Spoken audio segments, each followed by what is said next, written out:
On Friday morning, I woke up to a world that had been changed overnight. It had been transfigured, transformed into something more beautiful. A landscape changed from brown and deep green to dazzling white.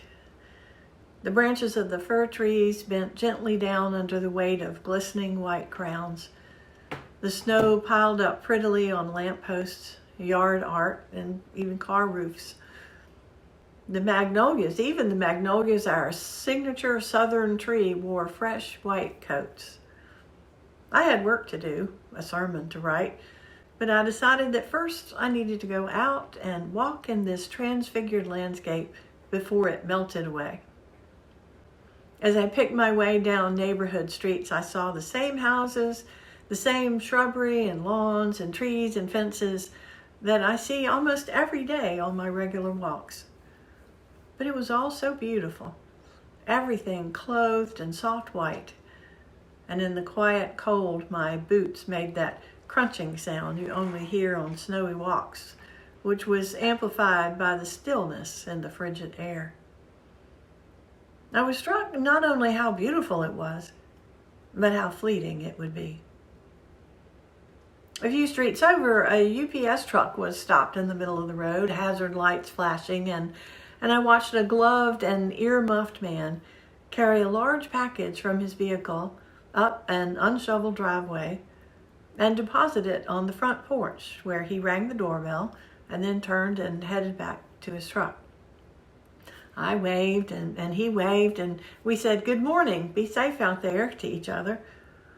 And I felt a little guilty relief that I did not have any packages coming on this day that someone would be compelled to deliver to me, because I often do. I further thought to myself that while I am walking my unplowed, icy neighborhood streets, glorying in the dazzling view, the UPS driver, among many others, might not be seeing what I was seeing. He might be distracted by the need to watch the road, and perhaps he would be gripping the steering wheel the way you do when you're nervous and hoping that people like me, not to mention frolicking children or snow-crazed dogs, would stay out of his path in case of a skid. He was hazarding getting stuck or slipping down someone's front porch steps to do his work for the day. And so maybe just gazing around at the dazzling glory of the snowy day was a luxury he felt he couldn't afford. I almost missed it myself. The dazzling transfigured Jesus that the three disciples saw on the mountain was a vision shown only to them. But the dazzle came from within Jesus, not as a reflection from outside, as it is with the snow. What the disciples saw was not natural beauty. It was divine beauty, shimmering mysteriously like the burning bush that Moses turned aside to see, or the pillar of smoke and fire that stood between the Israelites and the Egyptians, between the way to freedom and the forces of death. It shone from Jesus as the light shone from Moses' face as he came down the mountain after his encounter with God. Not just reflected glory, but glory itself. The glory of God in the face of Jesus, as St. Paul says. The story goes on to say that the disciples who witnessed Jesus in his glory were confused and highly, anxiously frightened by it. They did not know how to respond to it. And even after they had heard the voice of God confirm to them what God had confirmed to Jesus at his baptism, that he was the beloved Son, and heard God add specifically for their benefit that they must listen to Jesus, perhaps because they had argued with him and refuted his words just the week before. But in the end, Jesus told them not to tell anyone what they had seen. At least not yet. Not until after the resurrection. Not until it was needed. Not until the time was right.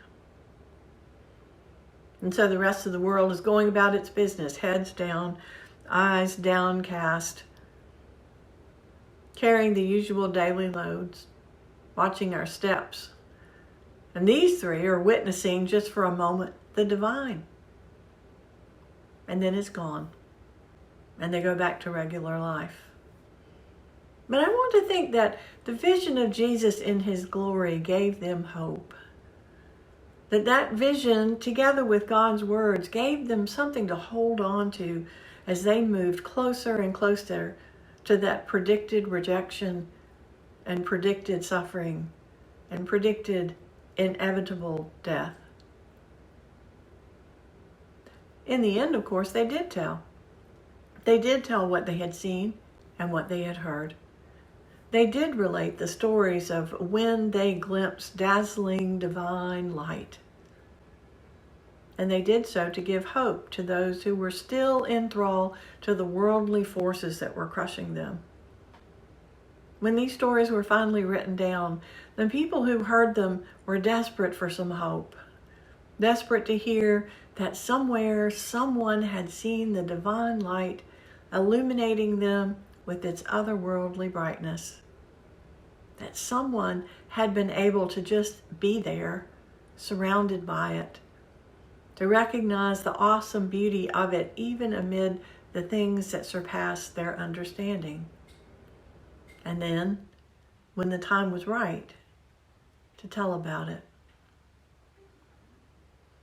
And so I also hope that the delivery man was able to see the glory in the day as well. I hope he saw the rabbit tracks on the sidewalk as he made a delivery, that he saw a red cardinal perched on a white ice-ringed bird bath, that he was struck by the way the snow sits on the naked crepe myrtle branches and makes their tangled, gnarled, finger-like tops stand out even against the cloudy sky. I hope that he was dazzled by beauty, even as he trudged up slippery steps and drove through slushy streets and bore the cold, alert for danger. And I hope that later, when his family or friends needed a word of hope, when the time was right, he told them about it.